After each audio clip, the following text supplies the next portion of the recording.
So right now what we're going to do is do some basic introduction to the Google Apps calendar. So in order to get there, actually before we get there, we're going to do what we did with email first, which is head over to our dashboard just to see what options we have available as an administrator for configuring people's calendars. So in order to get to the dashboard, you just type in www.google.com/a for apps, and then slash the domain that we're using, which is, in this case, is coffeekooks.com.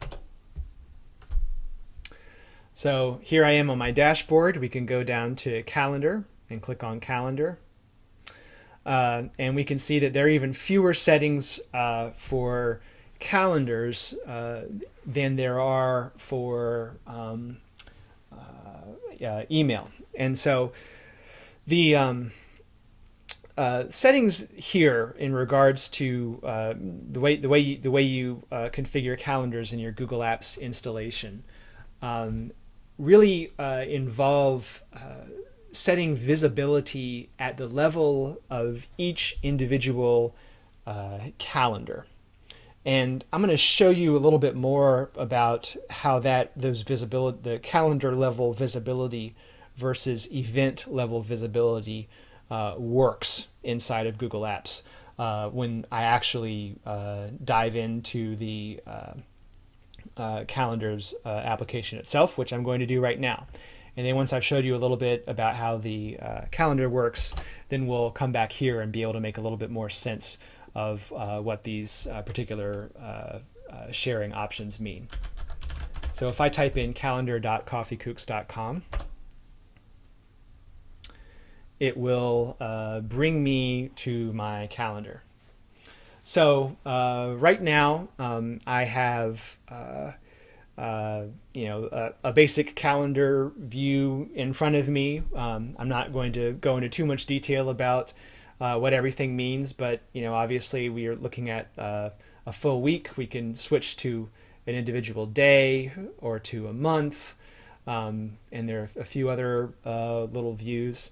And creating a calendar item is extremely easy. All you have to do is click on the time you want and drag in order to specify a range, and I'll just give it a title, and there you go. I have created an event. And Google this calendar application is something that I wanted for a long time before it was actually implemented in Google. It's extremely fast and easy to use and available on your Android phone or your iPhone or your iPod or whatever calendar protocol you might want to use.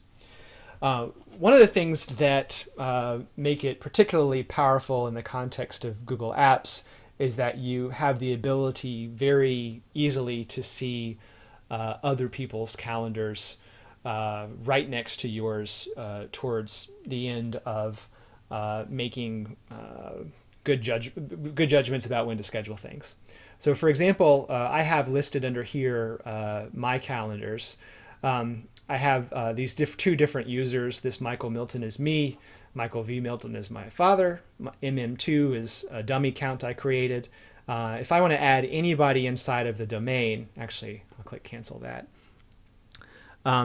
If I want to add, say, Brian Sawyer's calendar, I can click on add down here.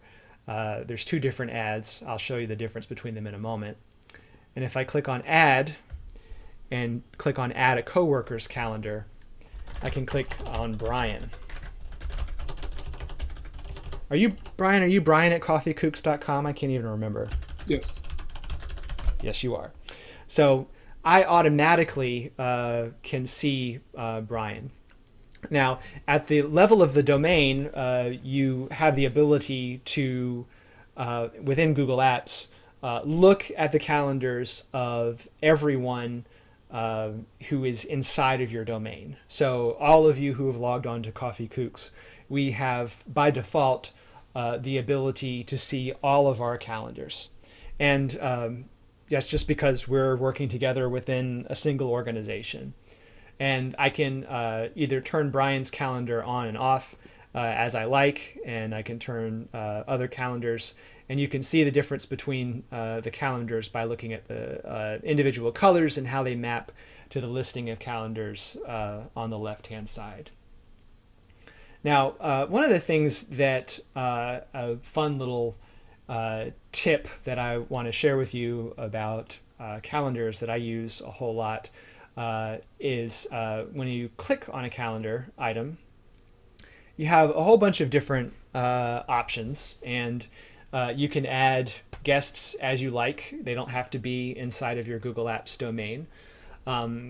They could be anyone, and if I were to send an email to just a plain old vanilla Gmail account or a Yahoo account, they would have all the information in that email that they needed to apply that calendar to apply the new calendar item to their personal calendar. And we're going to talk about these privacy, public, private, publish in a moment.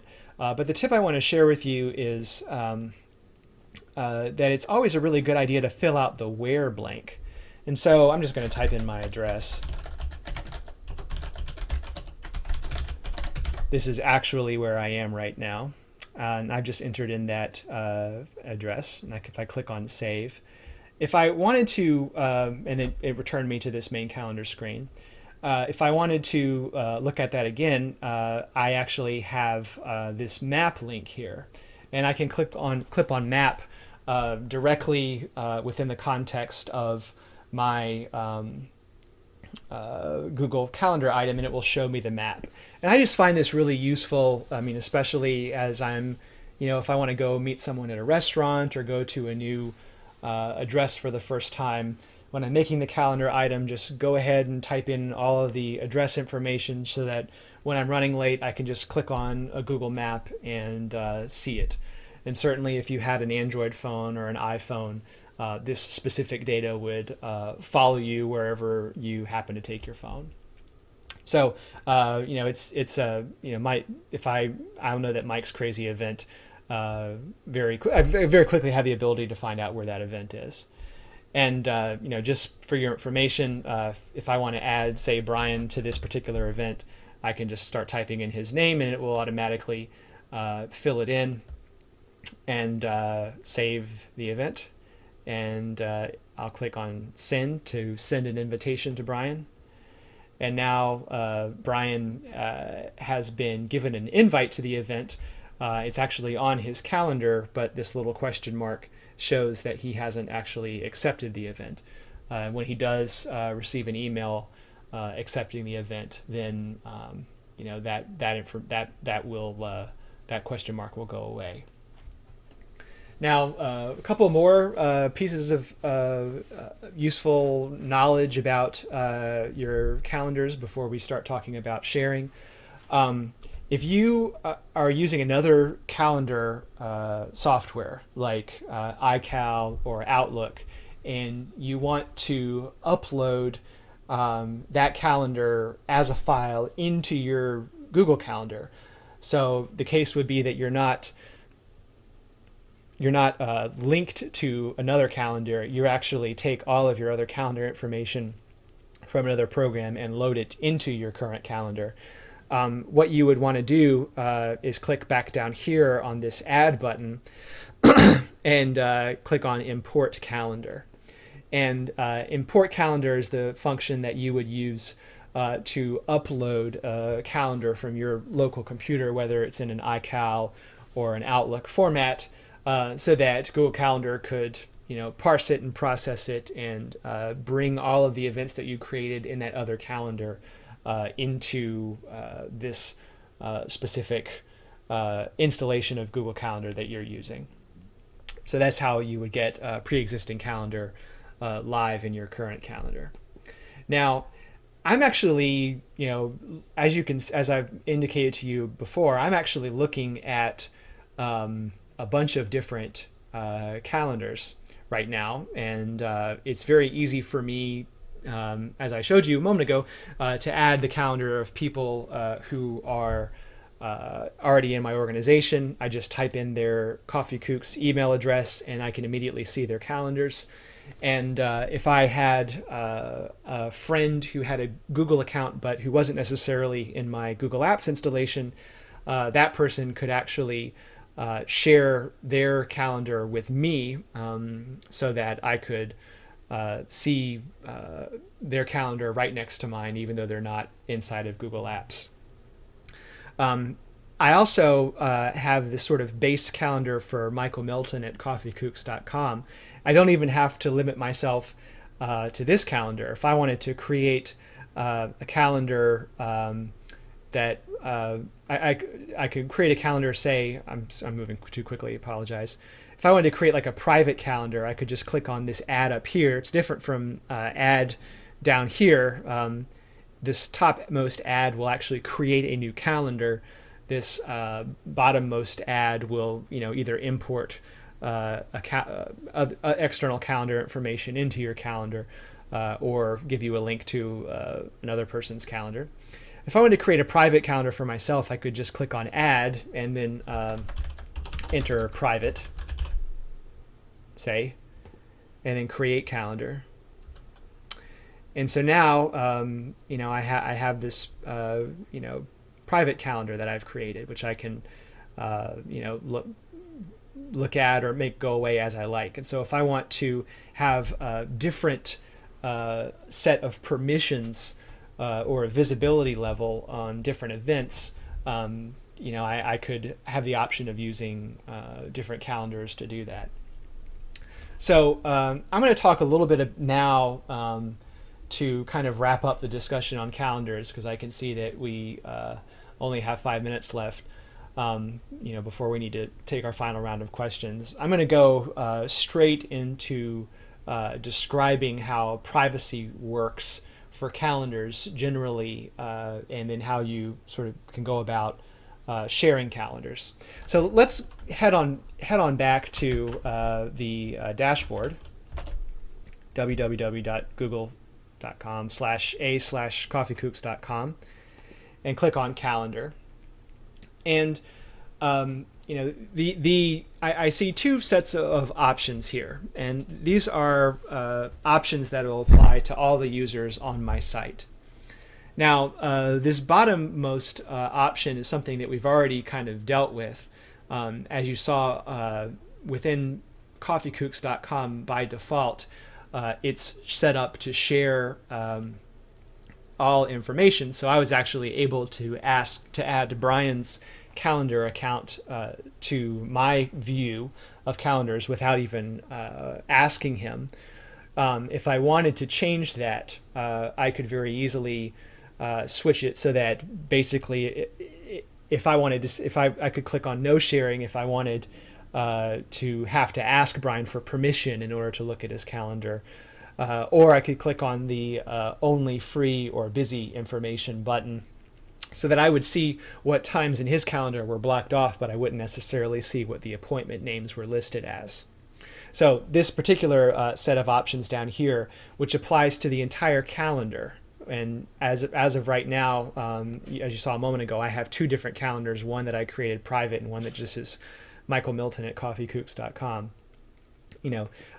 This information sets up defaults to entire calendars.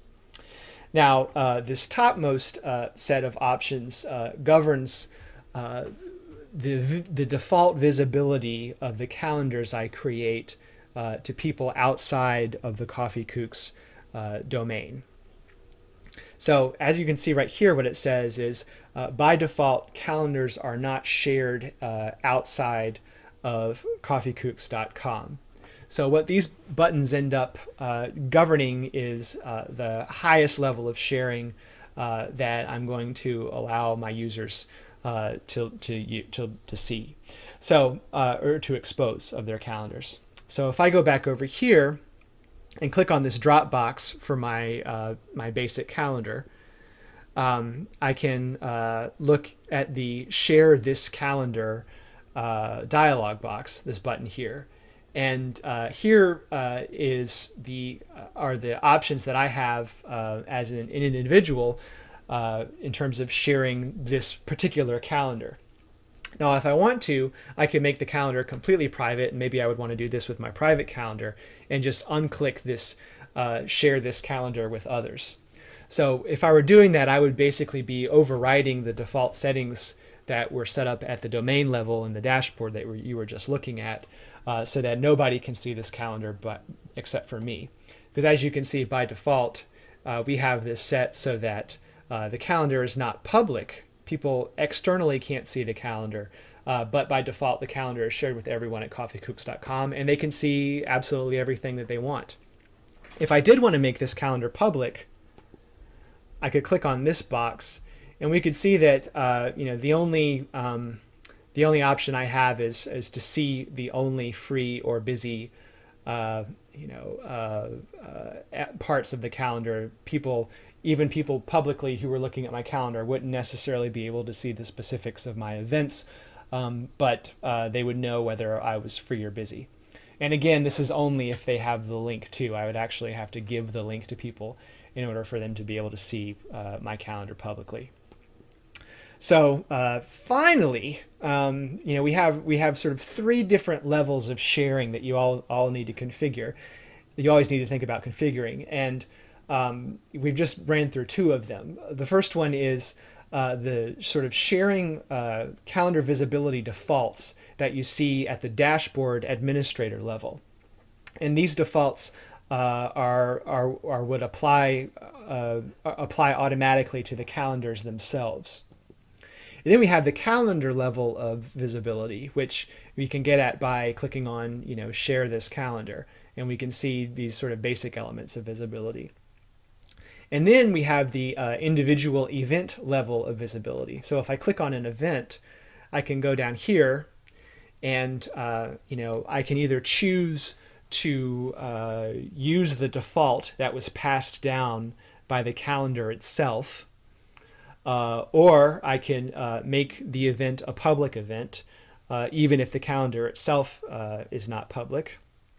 Or I can make the privacy level of the event private, so that even people who had access to my calendar would not necessarily see the details of this particular event, because I've set it at a more restrictive access level than the calendar itself.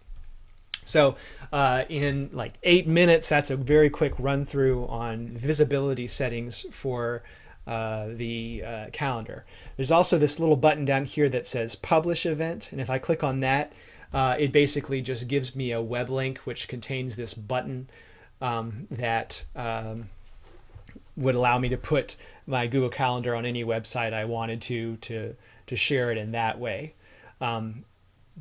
This if I'm logged into Coffee Kooks and I see this button, I can click on it, and I'll be able to have access to what's the underlying event. However, if I'm just John Q. Public trying to run this particular web link, and the event or the calendar is set to a restrictive privacy level, then the link isn't going to do me any good, because the calendar item itself is not set to be shared with me. So if publishing only makes sense if you already have the visibility levels set appropriately for your event. So I had to go through that, I'm afraid, a little bit more quickly than I wanted to, but I wanted to hit all those points. Because we're running out of time, I had to talk fast. But now's a good time for questions on calendar items. Okay, well, there was a lot of discussion both in GoToWebinar and the chat room about synchronizing your calendar events to mobile devices, including Android and iPhone. Do you have any suggestions regarding that? Sure. Well, I wish. Firstly, I'm more of an iPod iPhone person, so I'm going to speak a little bit to the iPhone. And I bet, Brian, you would feel comfortable talking a little bit about syncing calendars to Android, wouldn't you? I can sum it up in basically one sentence, and that's Android is a Google property. It's just plug and play. If you launch up your Android phone, it automatically syncs mail and calendar, and you can add events and see all your events there from multiple calendars. Well, there you go. So Android makes it the easiest. When you're dealing with iPods and iPhones, you have iPod touches and iPhones, you have two options. You can use the web application that you would just see by pulling up your calendar inside of Safari on your phone. And that's actually what I use the most because I almost always have an internet connection wherever I happen to be, and the application is very snappy. But actually, when it comes to if you go under the settings area of your iPhone, there are a couple of options that are designed to plug directly into Google accounts. I'm not sure that I don't know whether it's as easy to plug into Google Apps accounts as it is to plug into vanilla Google accounts. It might require a couple extra steps of configuration. But it's definitely something that's doable. And the advantage of using the iPhone applications rather than the web app to sync your calendar is that you'd be able to look at calendar items that had previously been downloaded even when you didn't have connectivity to the internet.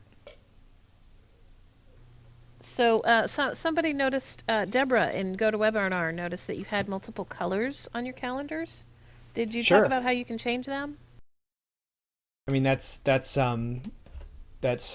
super easy. Basically, just in this Dropbox right here, we have this spread of calendars, and if you want to change any calendar to any way that you like, this is just this little Dropbox on the side here is how you do it. And that only affects your own view, right? Not the world's. That's correct. That's correct. And also, the synchronization question came up for desktop clients such as Outlook as well. Right. I don't personally use Outlook, but I use the desktop client, the iCal, and basically, I think if you click under settings, under calendar settings, you can get a link to an iCal. What is it here? Um, I apologize. I'm not remembering exactly where the link is to be able to sync your calendar to a desktop device. Isn't there a way to publish it? Yeah, you can publish it. I mean, basically, let me see here. Yeah, this would be back under the sharing area. I'm looking at the calendar itself. Yeah, there it's the sort of thing that if you Googled it, you'd be able to find it in 2 seconds. But I think there's a sharing link that you can plug into your iCal or your Outlook that will make your calendar come up in its full synced glory, and it will sync both ways too. Okay. So basically, if you create a new event on your rich application, it'll sync up to Google and vice versa. And also, JS and GoToWebinar wanted to confirm that the privacy setting at the event level has the highest priority. It's the one that goes, right? Sure. Well, yeah. I mean, absolutely. Some of the privacy settings that you have at levels above the event level will govern what you even see. Especially at the domain level. But yes, I mean it's Well, I you're suppose I you're you're suppose you couldn't make an event public if your entire calendar was private, right? No, I think you can. I mean, You I can. think that you just override the default of the calendar. But if you have it set up so that you know, there's let's see. Yeah. Well, I mean, so for example, like people outside of coffeekooks.com, if I if I basically I wouldn't be able to share the event details with anybody outside of coffeekooks.com by default if I have this set up in this current configuration. But I think even this you might be able to override it at the event level. So I think I do think that the event overrides everything, even though it's generally set up to be restrictive by default.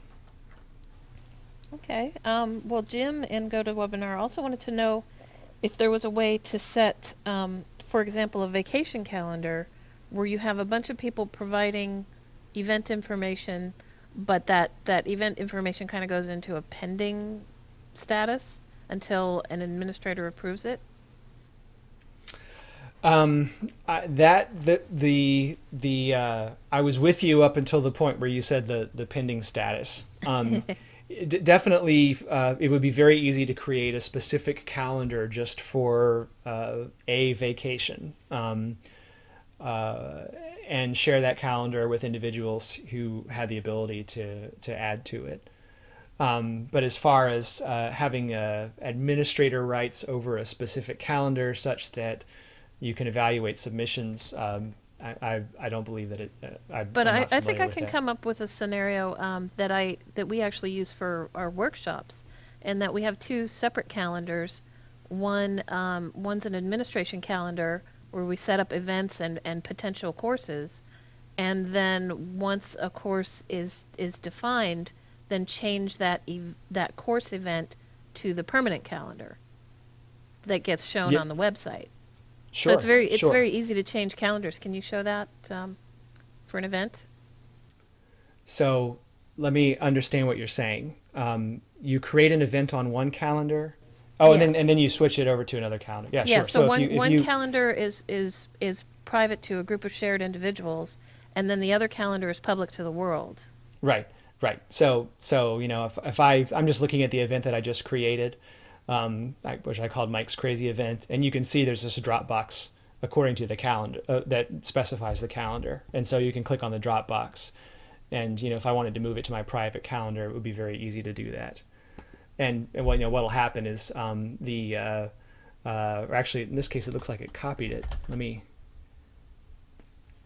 Well, anyhow, and then when you move it to the new calendar, it will take on the access level of that calendar. So if you had a calendar that was shared to the world, as you just said, you could take an individual event and switch it to that calendar, and suddenly everyone in the world will be able to see it.